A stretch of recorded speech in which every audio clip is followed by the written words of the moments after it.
আবার ওই কালো গিলাফ দেখলে, মদিনার ওই সবুজ গম্বুজ দেখলে কলিজা ঠান্ডা হয়ে যায়, চোখ সুখ পাবে, চোখের তৃপ্তি হবে, দেখার মজা মিলবে।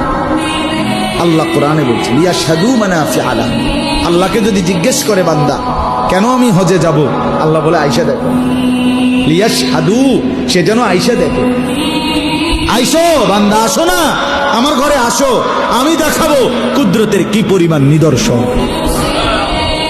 দেখবা কদম কদম, পরতে পরতে আমার নিদর্শন, আমার ঘর দেখবা, আমার কালো গিলাফ দেখবা, হাজরে আসওয়াদ দেখবা, আমার ঘরের দরজা দেখবা, মাকামে ইব্রাহিম দেখবা, জমজম দেখবা, সাফা মারওয়ায় ঘুরবা, মিনায় যাবা, আরাফায় যাবা, মুজদালিফায় যাবা, আমি তোমারে ঘুরাবো, ঘুরাইতে ঘুরাইতে গুনাহ মাফ করে একদম মায়ের পেটে নতুন বাচ্চা বের হয় যেভাবে, নিষ্পাপ বানায় দেবো।